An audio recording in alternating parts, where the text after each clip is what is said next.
Je peux tourner à gauche en utilisant la voie A, B, C.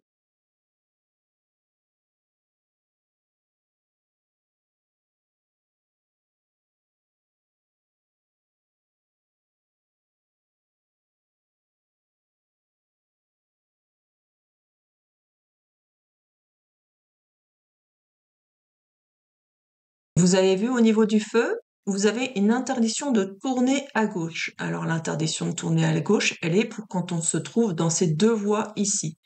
Quand on est dans celle-ci, on n'a pas d'interdiction, sinon il aurait fallu qu'il soit répété à ce niveau-là. Bon, ça se confirme aussi avec le marquage au sol. Alors, ça veut dire qu'en fait, on n'a pas le droit de traverser directement cette route-là. On doit attendre dans cette voie-là que notre feu soit vert. Comme ça, ceux qui sont sur cet axe-là, dans ce sens-là et dans l'autre sens, auront le feu rouge, donc ils seront arrêtés ici et là. Et moi, une fois que j'ai le feu vert, je pourrai traverser et ça sera moins dangereux de traverser en ayant un feu vert et rouge ici. Certains vont dire en commentaire qu'il y a un arrêt de bus. Attention, ne pas confondre avec une voie réservée. La voie réservée, je n'aurais pas eu le droit de le faire. Là, c'est un arrêt de bus, donc j'ai le droit de circuler dessus sans aucun problème. C'est une voie qui est partagée aussi avec le bus. Donc, je peux tourner en utilisant la voie C.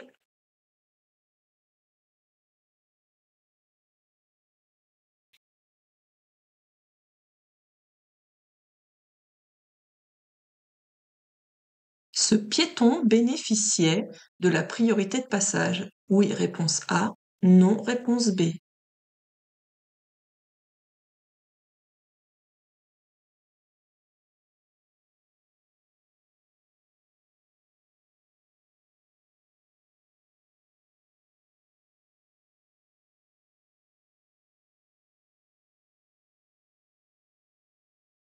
Le feu est vert pour les voitures. Je vous rappelle que c'était le passage ne sera à prendre en compte que si le feu ne fonctionne pas ou qu'il clignote. Donc là, le feu est vert. Donc, ce qui veut dire que le passage piéton, qui est ici, est au rouge. Il sera vert sur les côtés, mais ici et en face, le petit bonhomme sera rouge. Donc le piéton n'avait pas à traverser, il ne bénéficie pas de la priorité de passage. Donc c'est réponse B. Ce panneau concerne uniquement les convois exceptionnels. Oui, réponse A. Non, réponse B.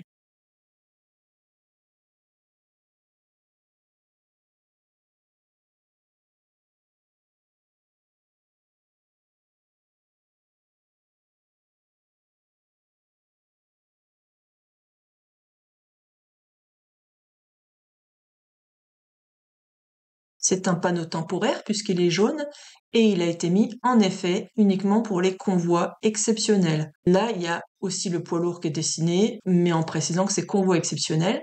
Donc, ça ne concerne ni les voitures, ni les motos, ni les poids lourds. Il faut que ce soit uniquement ceux déclarés en convoi. Donc, c'est réponse A.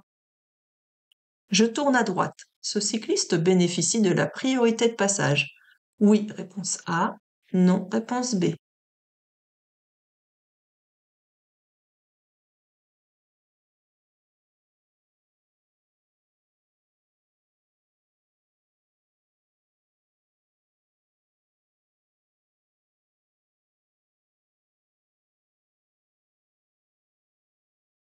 Donc, ce cycliste est sur une piste cyclable, puisque c'est pas sur la chaussée, mais à l'écart. Et on peut voir qu'au bout de sa piste cyclable, il a un marquage qui nous dit céder le passage, et puis il y a aussi le panneau qui le concerne. Il n'est pas pour moi, ce panneau, il est pour le cycliste. Donc, il n'est pas prioritaire. S'il avait eu cette situation-là, donc pas de marquage ni de panneau, là, il aurait fallu, en tournant à droite, que je laisse traverser le cycliste en premier. Mais ce n'est pas le cas. Donc là, c'est moi qui passe en premier. Je tourne à droite, ce cycliste bénéficie de la priorité de passage. Non, réponse B, puisqu'il a un cédé le passage. Je tracte une caravane. Pour faciliter le croisement sur cette route étroite, je dois m'arrêter le premier. Oui, réponse A. Non, réponse B.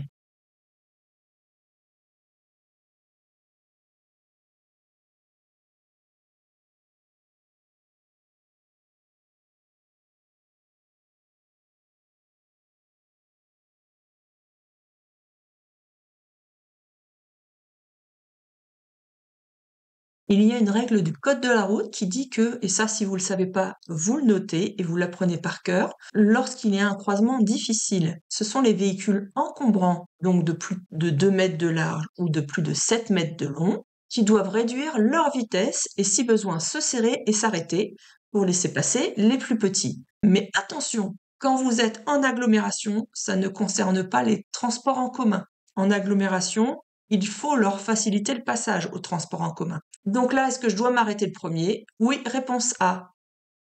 En continuant dans cette voie, je peux passer gratuitement. Oui, réponse A. Non, réponse B. En télépéage uniquement. Oui, réponse C. Non, réponse D.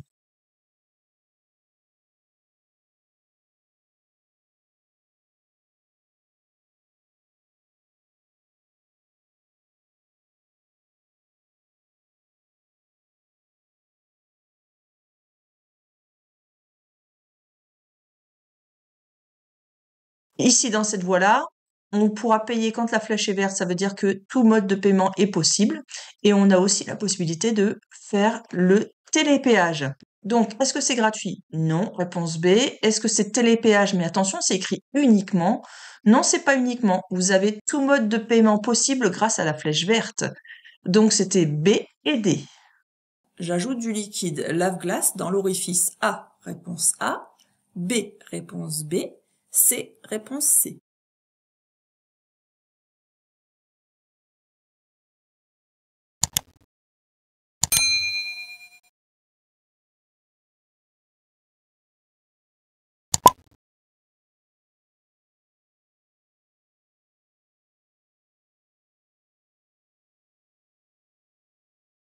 C'est pareil, si vous savez pas, vous faites une petite fiche avec un dessin dessus, l'explication, et vous révisez ça. Hein. Donc là, c'est bien le lave-glace qui est en A. Ici, c'est le liquide de refroidissement, donc à ne pas ouvrir à chaud. C'est pour ça qu'il y a un petit thermomètre et un petit panneau de danger, de faire attention. Et ici, c'est le liquide de frein, donc avec le système de freinage qui est dessiné. Et ils disent de faire attention aussi parce qu'il ne faut pas changer le système de frein soi-même. Et puis, c'est important d'avoir du liquide de frein aussi. Vous vous doutez de pourquoi. Donc là, c'est la réponse A.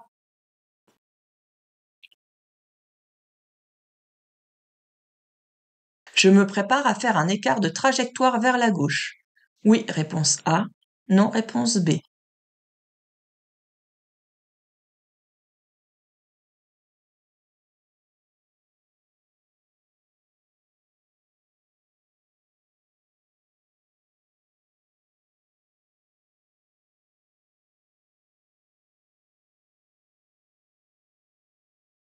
Alors cette dame est arrivée du trottoir, elle est passée entre les voitures, elle a, avec la télécommande, elle a activé le déverrouillage des portières. Donc on peut supposer qu'elle va donc monter dans la voiture et qu'elle risque d'ouvrir la portière.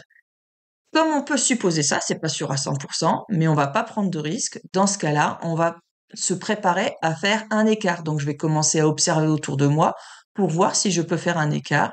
Et si c'est possible, je vais commencer à m'écarter pour respecter aussi au minimum les 1 mètre de distance de sécurité qu'il y aura entre elle et moi. Surtout qu'elle risque de s'écarter un peu plus, donc il va falloir que je m'écarte encore un peu plus. Il n'y a personne en face, donc je vais pouvoir me préparer à faire un écart. Et regardez, voyez, elle est bien en train d'ouvrir sa portière. Donc moi, si je prévois pas ça, eh bien c'est l'accident. Rouler en quatrième en ville, c'est possible? Oui, réponse A. Non, réponse B. C'est économique? Oui, réponse C. Non, réponse D.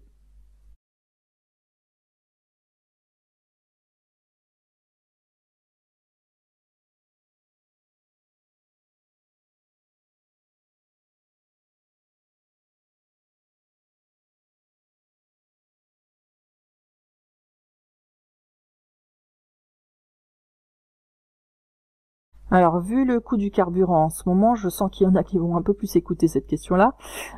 Oui, rouler en quatrième en ville, c'est plus économique, en effet, parce que le régime moteur tourne moins vite et donc on consomme moins. En éco-conduite, on apprend des fois même dans certaines situations à mettre la cinquième en ville. Ça peut être possible. Attention, ça dépend des situations, ça dépend du contexte. Donc là, c'était réponse A et C. Le véhicule doit s'arrêter en A, B,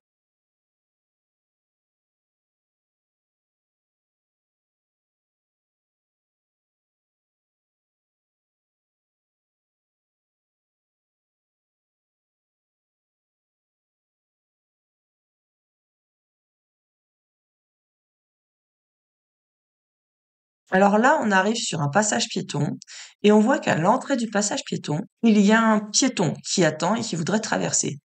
Alors ça s'appelle une zone tampon, ce marquage au sol qui est là. Donc la zone tampon, c'est que vous avez une ligne d'effet, vous savez, comme au niveau des feux tricolores, c'est la même chose.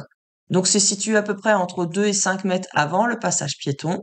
Et donc, ça vous montre où vous devez vous arrêter s'il y a un piéton qui a l'intention de traverser au passage piéton. Si vous n'avez pas de piéton au passage piéton, vous n'avez pas à prendre en compte ce marquage au sol-là et vous pouvez continuer de circuler. Comme dans les feux tricolores. Votre feu est vert, vous oubliez le marquage au sol. Votre feu est orange ou rouge, vous savez où vous devez vous arrêter. Donc c'est une ligne d'effet en fait. Donc le véhicule doit s'arrêter où? Eh bien, il doit s'arrêter en A, au niveau de la ligne d'effet, pour pouvoir respecter la fameuse zone tampon du passage piéton. Ce virage peut masquer une intersection. Oui, réponse A, non, réponse B. Un usager vulnérable. Oui, réponse C, non, réponse D.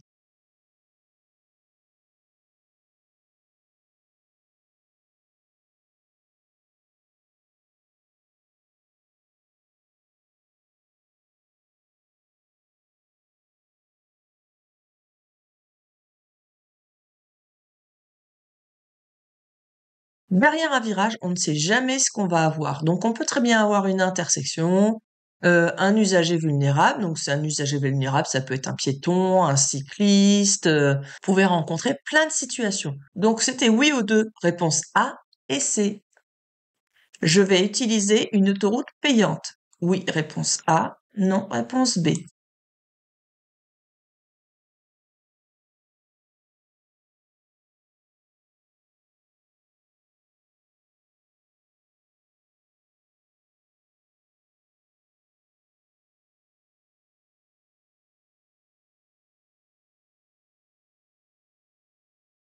Donc on voit qu'on va prendre l'autoroute A20 en direction de Clermont-Ferrand. Donc si on est dans cette voie-là, on va bien vers l'autoroute. Pour que ce soit payant, il aurait fallu qu'il y ait le mot péage d'indiqué. Quand il n'y a pas le mot péage, c'est que l'autoroute sera gratuite. Donc c'était réponse B. J'aborde une zone piétonne, réponse A. Une zone de rencontre, réponse B.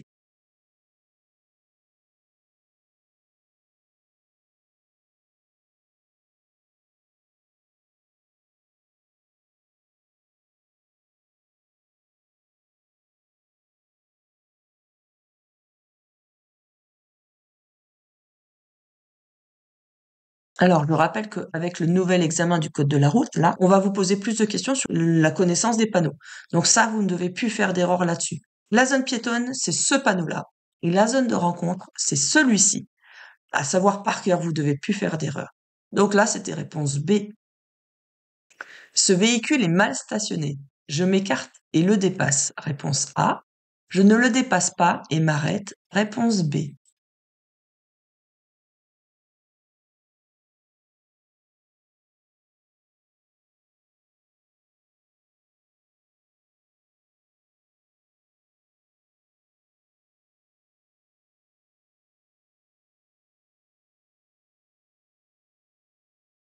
Alors, si je décide de le dépasser, moi je vais me retrouver ici et donc je vais empiéter la voie de ceux d'en face. Le problème, c'est que là, il y a quelqu'un qui arrive en face et lui est prioritaire, il roule dans sa voie comme si de rien n'était. Moi, je vais emprunter la sienne. Donc, je n'ai pas le droit de lui dire, allez, arrête-toi, je vais dépasser celui-ci et puis tu pourras reprendre ta route. Je ne suis pas prioritaire dans cette situation-là. Donc, c'est je ne le dépasse pas, et je m'arrête, j'attends que celui-ci passe, et ensuite j'irai. Réponse B. Cette voiture peut utiliser temporairement la bande cyclable d'en face pour dépasser le cycliste. Oui, réponse A. Non, réponse B.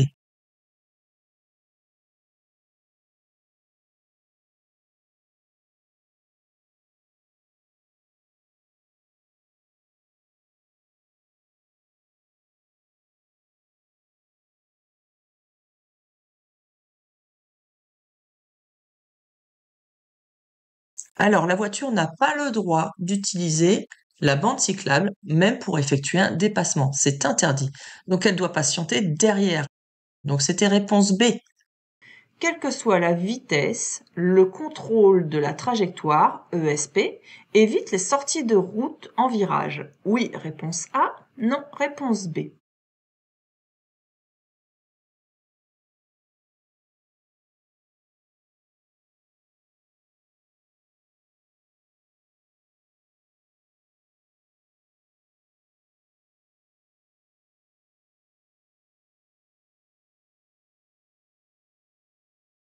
L'ESP, ça permet d'améliorer l'adhérence et la trajectoire de votre véhicule.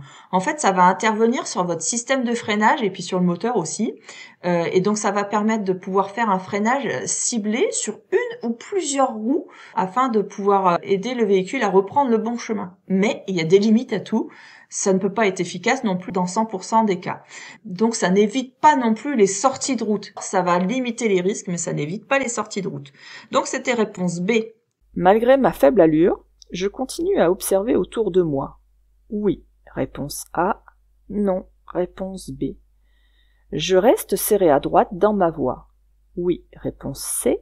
Non, réponse D.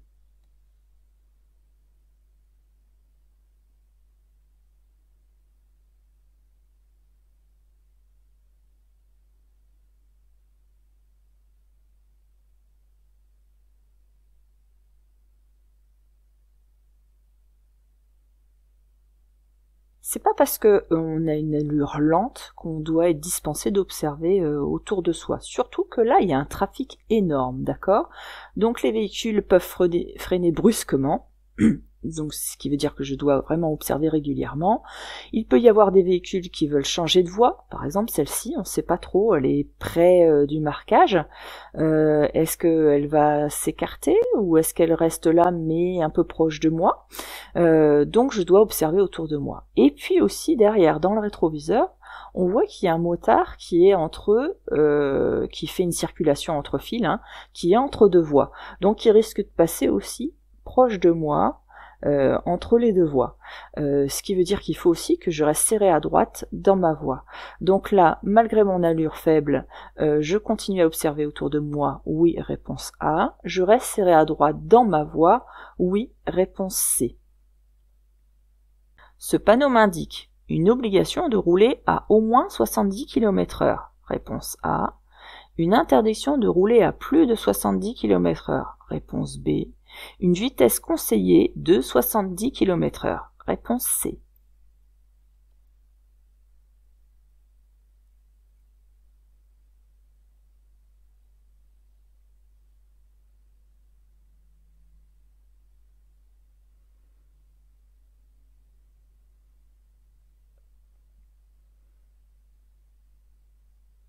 Donc là, c'est un panneau qui est carré avec une bordure blanche et un fond bleu. Quand c'est un panneau carré à fond bleu comme ça, c'est un panneau d'indication. Donc, c'est tout simplement une indication et pas une obligation comme on peut voir ici. D'accord? Je vous ai mis le panneau d'obligation. Vous voyez, c'est bien différent. Donc, le panneau, c'est une interdiction de dépasser les 70 km/h. Par contre, là, c'est juste une indication. Donc, on nous conseille de rouler à 70 km/h. Par exemple, on va vous retrouver ça dans les ondes vertes. Alors, qu'est-ce que c'est qu'une onde verte? C'est vous avez un gros axe avec plein de feux verts. Sur cette route-là, vous êtes par exemple limité à 70 km/h. Eh bien, si vous respectez vos 70 km/h, eh bien, vous aurez si vous avez le premier feu qui est vert, le suivant sera au vert, et là encore le suivant au vert. Si vous roulez plus vite que les 70 km/h, eh bien, vous n'aurez plus le feu qui sera vert pour les suivants parce que vous allez arriver trop vite dessus. D'accord? Donc là, c'était réponse C.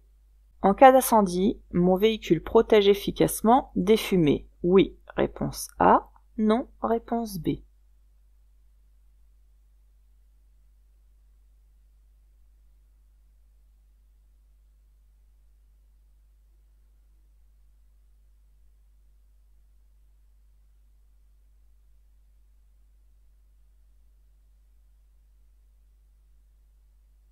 Donc non, un véhicule ne protège pas du tout des fumées toxiques. Il y a toujours des aérations qui passent. Quand vous êtes dans un tunnel et qu'il y a des fumées toxiques, vous devez, si personne ne l'a fait déjà dans un premier temps, alerter par le poste de sécurité la sécurité du tunnel, les personnes qui travaillent dans le tunnel, il y a un système de sécurité pour ça. Et ensuite, allez vous protéger en allant dans une sortie de secours. Là, c'est le seul endroit où vous serez protégé des fumées toxiques et de la chaleur. Donc là, c'était réponse B, non. L'application stricte de la priorité à droite permet de franchir facilement cette intersection. Oui, réponse A. Non, réponse B.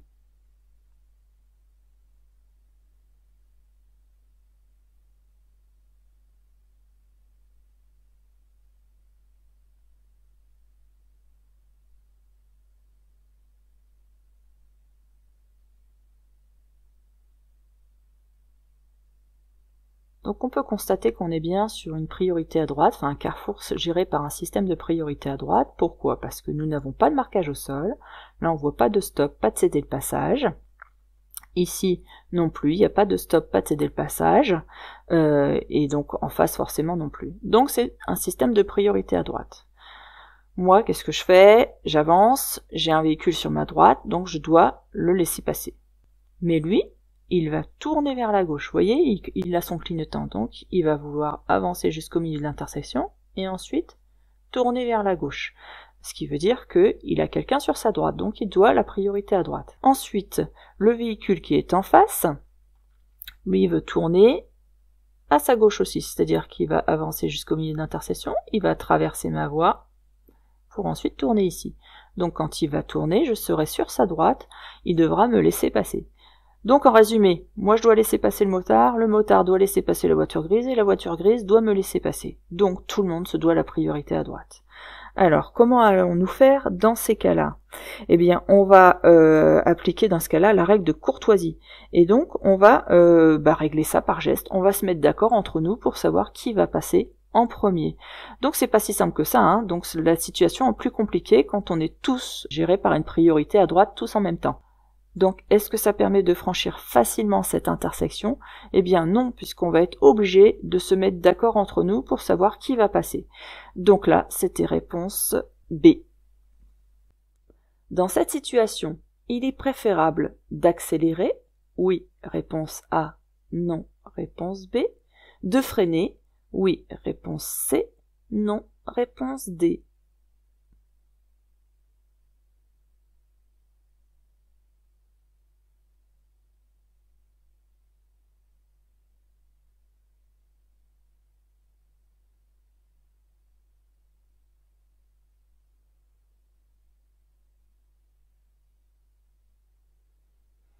Alors, nous allons observer toute la diapo. Nous allons commencer d'abord par la droite. On voit qu'il y a un véhicule à droite en stationnement. On a l'impression qu'il n'y a personne dedans. Pas de lumière à l'arrière, de feu stop ou de clignotant allumé, ni de feu de recul.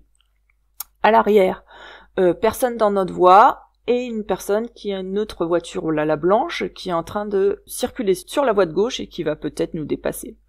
Et sur la gauche, là, qu'est-ce qu'on observe? Une voiture qui est sur la voie de gauche. Donc on peut supposer qu'elle voulait tourner à gauche ou aller tout droit, mais on constate qu'elle a un clignotant à droite. Ce qui veut dire qu'elle était peut-être en train de nous dépasser et qu'elle a l'intention de se rabattre sur la droite pour tourner à droite, certainement au niveau du feu. Donc elle risque de se rabattre brutalement devant nous parce que la distance est faible. Donc là, si j'accélère, je vais me retrouver un peu plus à sa hauteur, parce que là, elle est légèrement devant moi. Si j'accélère, je vais me retrouver vraiment à sa hauteur et dans son angle mort encore plus. Donc le risque est plus important qu'il y ait un accident. Si je freine, surtout qu'il n'y a personne derrière, ça ne pose pas de danger vers l'arrière, et je la laisse, dans ce cas-là, aller un peu plus sur le devant pour qu'elle puisse se rabattre, et donc là, j'évite tout risque d'accident. Donc dans cette situation, il est préférable d'accélérer, non, réponse B, de freiner, oui, réponse C. J'ai le droit de circuler en feu de position uniquement, réponse A, en feu de croisement, réponse B, en feu de route, réponse C.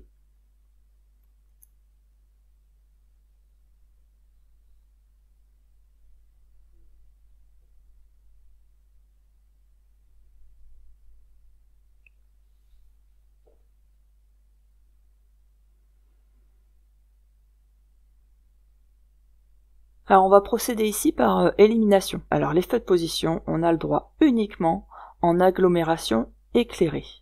Éclairée, ça veut dire qu'il y a des lampadaires comme ici qui sont allumés. Mais est-ce qu'on est en agglomération? On va observer. Là, vous voyez qu'on est sur une route à 2 chaussées séparées par un terre-plein central, avec une sortie d'annoncé. On voit aussi la borne d'appel téléphonique, donc, et on voit aucune maison, en confirmation. Donc, on n'est pas en agglomération. Donc, je ne peux pas mettre mes feux de position. Même s'il y a un éclairage, il faut agglo-éclairer. Ensuite, les feux de croisement, nous allons voir, c'est quand on peut pas mettre les feux de position et les feux de route. Alors les feux de route, quand est-ce qu'on peut les mettre?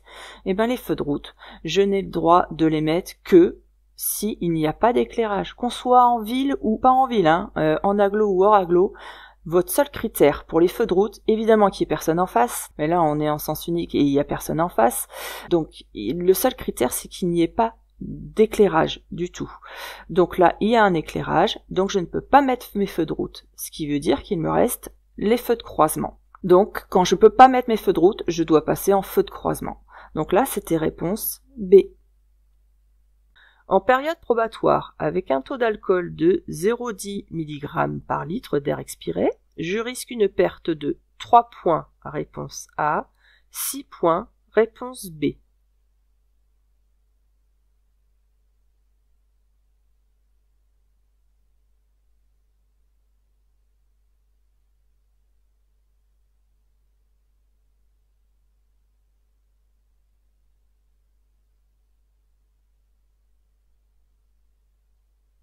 Alors, pour cette question, il y a 2 façons, d'ailleurs, à pas confondre, pour mesurer l'alcoolémie. Il y a l'éthylomètre, qui lui mesure l'alcool en milligrammes par litre d'air expiré, c'est-à-dire que là, vous soufflez dans l'appareil, comme celui-ci, et puis il y a la prise de sang.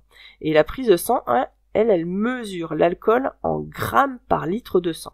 Alors pour les conducteurs en période probatoire, la limite elle est de 0,10 mg par litre d'air expiré.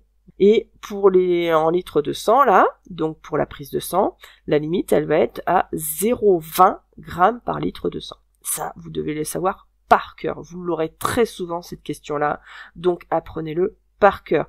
Comme je vous ai dit dans la formation, vous vous faites une petite fiche si vous avez eu un doute ou si vous ne savez pas. Vous vous faites une petite fiche et vous faites comme je vous ai expliqué dans la formation. Ensuite, si je suis positif, du coup, c'est-à-dire que j'ai dépassé la limite autorisée, dans ce cas-là, je suis sanctionné, c'est-à-dire que je prends 6 points en moins. Donc là, j'ai 6 points en moins sur mon permis de conduire. Ce qui fait que si vous êtes en tout début de période probatoire, vous perdez votre permis de conduire. Donc là, c'était réponse B. Question 9. Des passagers peuvent réduire la vigilance du conducteur. Oui, réponse A. Non, réponse B.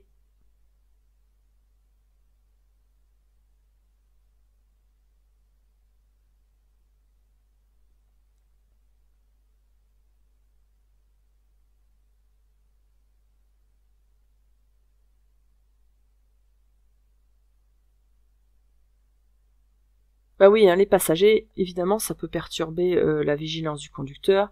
Si vous avez une discussion, votre attention, elle est sur la discussion et moins sur l'extérieur.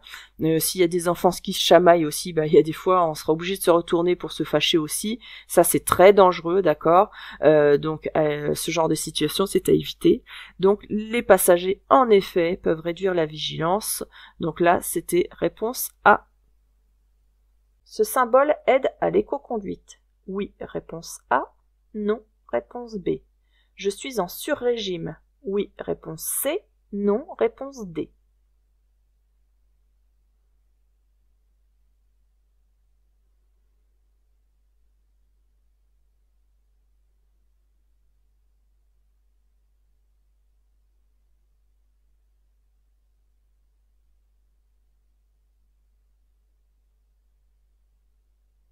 Alors ce voyant là que vous voyez, ce symbole là, il nous conseille pour changer de vitesse au meilleur moment pour consommer le moins possible. Donc c'est bien une aide à l'éco-conduite. En fait, il nous indique quand nous sommes soit en sur-régime, soit en sous-régime. Alors quand la flèche elle est vers le bas, ça veut dire que je dois diminuer ma vitesse. Ça veut dire que il faut apprendre le terme, donc je vous le redis, je dois rétrograder. Donc par exemple, j'étais en 4e, je dois repasser en 3e. Alors pourquoi? Parce que ici, c'est parce que je suis en côte et que ma voiture elle a plus de difficulté à monter la côte en 4e par exemple qu'en 3e, parce qu'en 3e elle a plus de puissance. Donc là je vais vite me retrouver, si je rétrograde pas, je vais vite me retrouver en sous-régime. À ne pas confondre avec l'autre symbole, vous avez vu, c'est la même chose quasiment à l'inverse, où là c'est quand on est en sur-régime, ça veut dire que là le moteur il hurle, on le fait monter dans les tours. Dans ce cas-là, je dois passer la vitesse supérieure, celle du dessus. Donc là, c'était est-ce que ce symbole aide à l'éco-conduite? Oui, réponse A. Est-ce que je suis en sur-régime? Non, réponse D. C'est en sous-régime que je suis. Je dois diminuer ma vitesse, donc rétrograder ma vitesse. Donc c'était A et D. Des objets posés sur la plage arrière affectent la visibilité. Oui, réponse A. Non, réponse B. Peuvent devenir des projectiles. Oui, réponse C. Non, réponse D.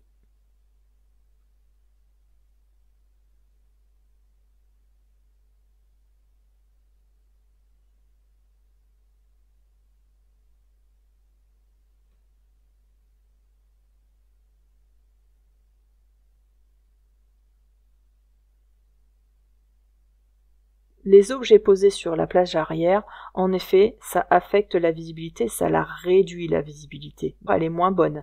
Donc là, c'était oui. Est-ce que ça peut devenir des projectiles? Oui, ça peut devenir des projectiles.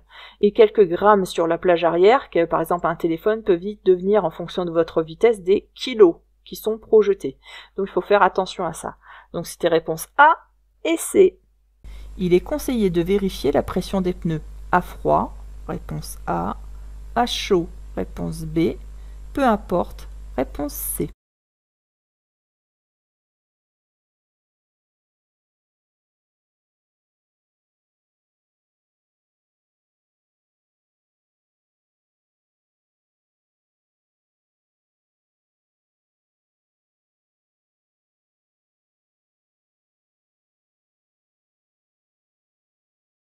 Alors, en effet, il est conseillé de vérifier la pression à froid, mais ce n'est pas obligatoire, on peut aussi le faire à chaud, c'est possible.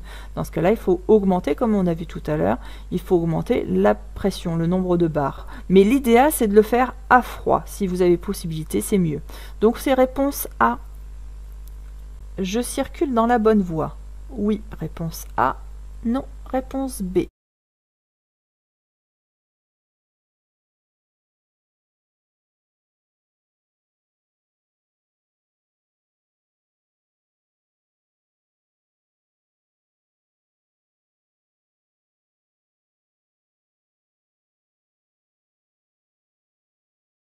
Alors, ici, nous avons en fait sur la chaussée, il y a deux voies, celle-ci, donc dans ce sens de circulation là, et dans ce sens-là. Les marquages que vous voyez ici et là, ce sont les lignes de rive.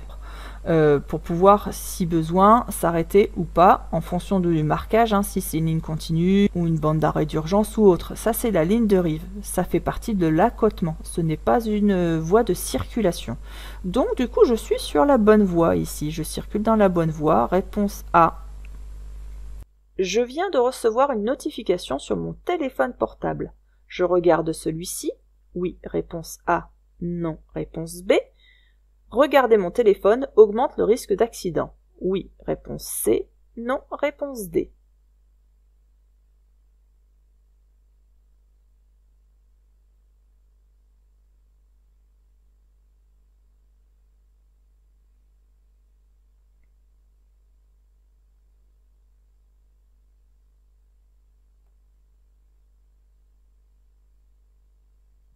En règle générale, rien que le fait de regarder une notification sur un téléphone, ça va vous prendre 2 à 3 secondes. C'est pour ça que c'est interdit d'utiliser ou de regarder son téléphone en conduisant.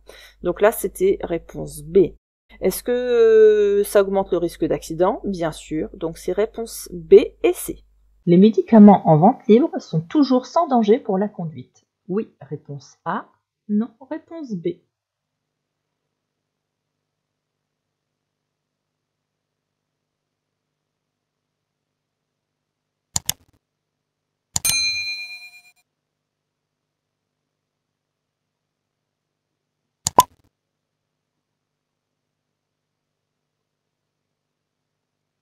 Les médicaments en vente libre, ce sont les médicaments qui sont délivrés sans ordonnance. Et même dans les médicaments sans ordonnance, il peut y avoir des effets sur l'organisme. Par exemple, les médicaments qui sont donnés pour le rhume auront tendance à vous endormir un petit peu. Donc il faut toujours se référer au pictogramme que vous avez sur les médicaments. Vous avez différents niveaux de pictogrammes et plus vous avancez vers cela, moins il sera conseillé de conduire. Donc là, c'était réponse B. Je circule à la bonne allure. Oui, réponse A. Non, réponse B.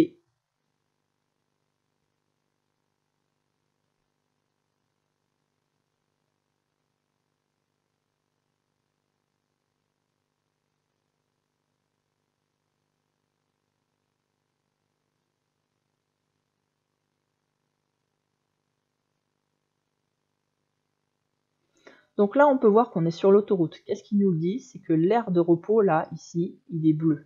Confirmation, il y a le panneau 130 km/h. Mais à la limite, même s'il n'y avait pas eu ce panneau-là, vous devez savoir qu'on est sur l'autoroute. Donc, en règle générale, par temps sec, la limitation de vitesse, elle est à 130 km/h. Par contre, ici, on constate qu'il pleut. On le voit bien devant, on le voit bien dans le rétroviseur. Donc, à partir du moment où il y a une mauvaise météo, on passe de 130 km/h à 110 km/h. Là, on n'a plus qu'à regarder notre compteur. On nous dit qu'on roule à 130 km/h, ce qui est bien trop rapide. Je dois donc réduire mon allure. Donc, est-ce que je circule à la bonne allure? Non. Réponse B. La camionnette crée une zone d'incertitude. Oui. Réponse A. Non. Réponse B. Je le dépasse. Oui. Réponse C. Non. Réponse D.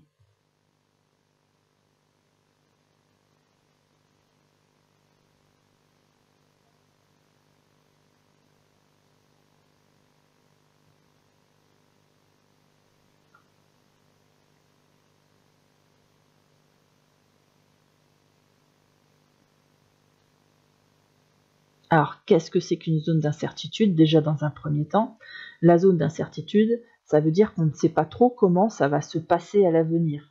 Donc, on n'est pas sûr, qu'il y a plusieurs possibilités et on ne sait pas trop comment ça va se dérouler. Alors, qu'est-ce qui se passe?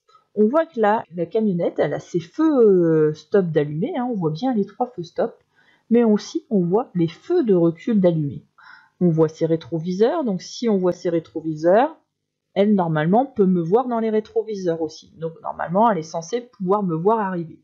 Est-ce qu'elle a regardé dans ses rétroviseurs, cette personne-là? On ne sait pas, parce qu'elle a déjà enclenché les feux de recul. Alors, que va-t-elle faire?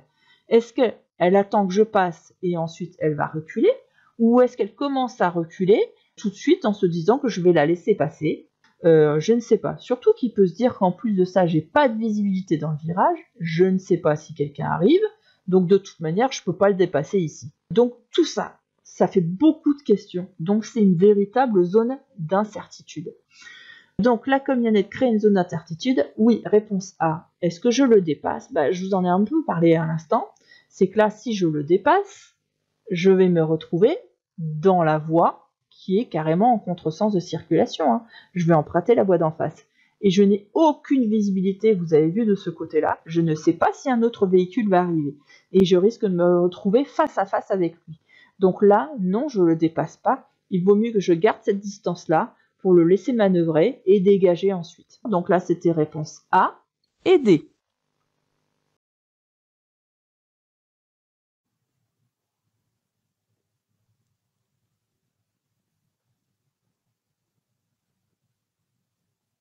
Dans cette situation, j'accélère, réponse A, je ralentis, réponse B, je fais un appel lumineux, réponse C, je klaxonne, réponse D.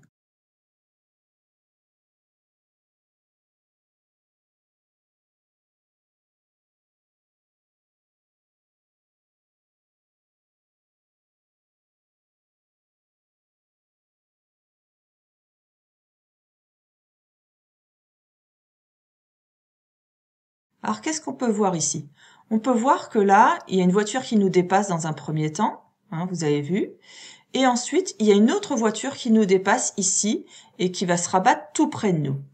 Normalement, elle est censée se rabattre avec une distance minimum entre nous et elle qui est suffisante, une distance de sécurité suffisante. Là, elle se rabat trop tôt. Du coup, elle nous met en danger, aussi bien elle que moi. Donc, pour me remettre en sécurité, il va falloir que je ralentisse moi pour pouvoir reprendre des distances de sécurité correctes entre elle et moi. D'accord? Si je fais un appel lumineux en plein jour, bah, ça sert à rien, hein. Le véhicule devant moi ne verra pas forcément plus ce qui se passe. Si je klaxonne, bah, je risque de lui faire peur. Et là, il risque de faire un coup de volant et ça sera dangereux aussi. Donc, le mieux, c'est de ralentir. Donc là, c'était réponse B. Je peux m'arrêter quelques instants sur le trottoir pour téléphoner. Oui, réponse A. Non, réponse B.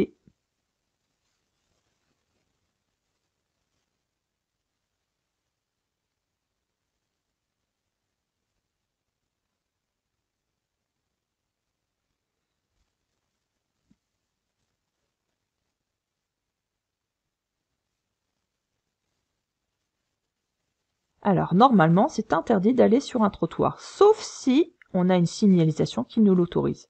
Là, vous avez vu, on a un marquage ici, là et là. Donc, ça veut dire que là, ce sont des zones de stationnement. Donc, on a le droit d'utiliser ce trottoir là exceptionnellement parce qu'il y a la signalisation qui nous l'autorise. J'ai le droit de m'arrêter et de stationner ici. Donc, je peux aussi m'arrêter pour utiliser mon téléphone. Ça ne pose pas souci. Donc là, c'était réponse A. Pour dépasser ce cycliste, je respecte un intervalle minimum de 2 mètres, réponse A, 1,50 m, réponse B, 1 mètre, réponse C, 0,50 m, réponse D.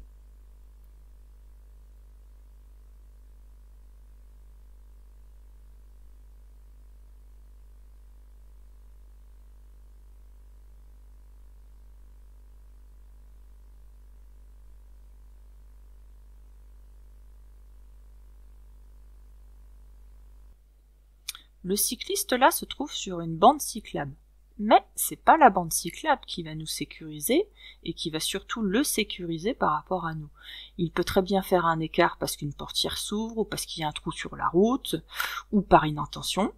Donc il est important de respecter quand même un intervalle minimum de 1 mètre entre ce cycliste et moi parce que je suis en agglomération. Donc la réponse c'est C. Je reste où je suis, réponse A, ou je m'écarte, réponse B.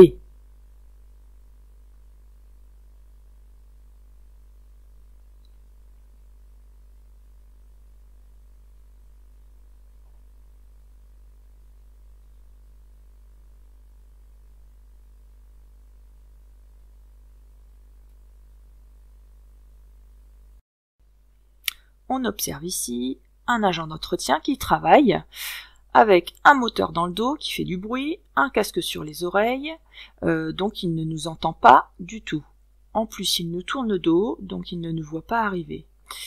Le risque là est très important, qu'il recule un petit peu et qu'il perde l'équilibre. En plus, il est sur le bord du trottoir.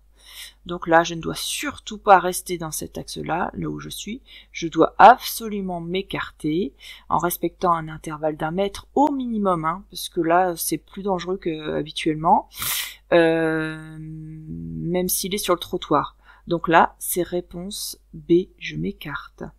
Après avoir bu de l'alcool, une boisson énergisante réduit l'alcoolémie. Oui, réponse A. Non, réponse B. Réduit les effets de l'alcool. Oui, réponse C. Non, réponse D.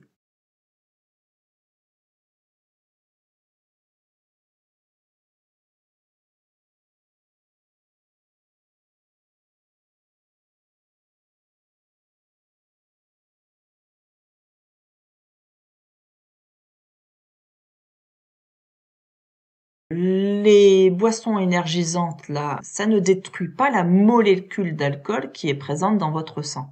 Donc, ça ne va pas réduire l'alcoolémie et ça ne va pas réduire non plus les effets de l'alcool. Le danger sera toujours le même. Donc, c'était réponse B et D. Je modifie mon intervalle de sécurité en fonction de la vitesse. Oui, réponse A. Non, réponse B. Quand la circulation est importante. Oui, réponse C. Non, réponse D.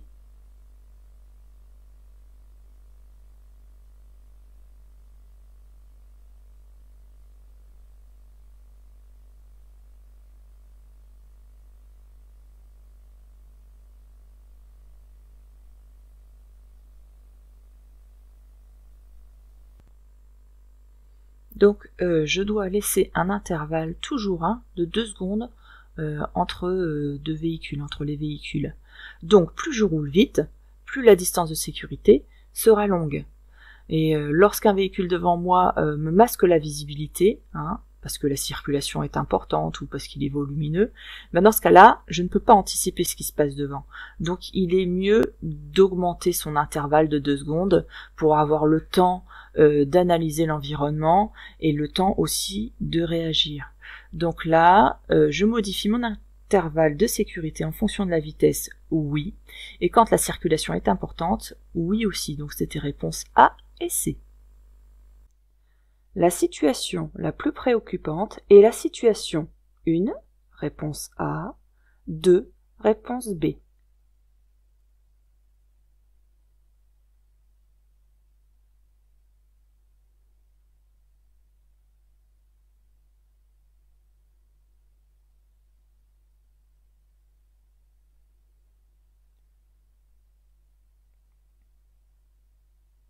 Alors, on va comparer là les deux diapos.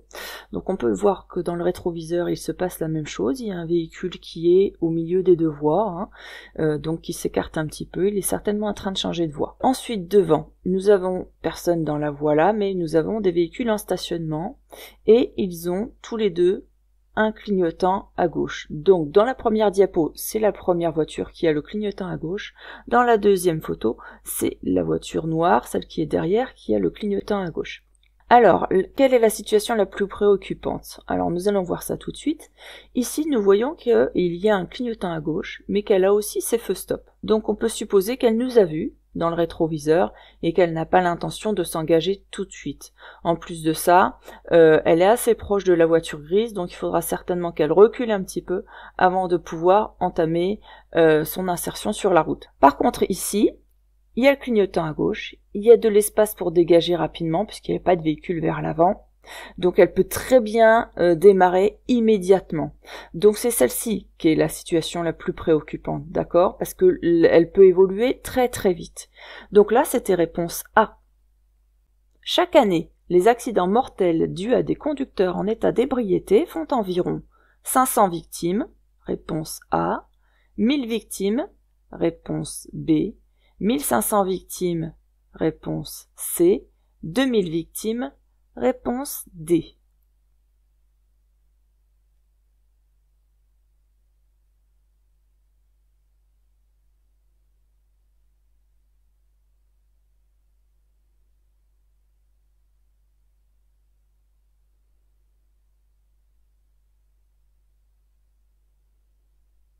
Alors ça, c'est à apprendre par cœur. Il faut savoir que l'alcool, c'est à peu près, tous les ans, c'est à peu près 30% des accidents. Ça, je vous conseille de le noter si vous le savez pas trop. 30% des accidents. Et donc, ça fait à peu près tous les ans 1000 victimes. 1000 décès. Donc là, c'était réponse B.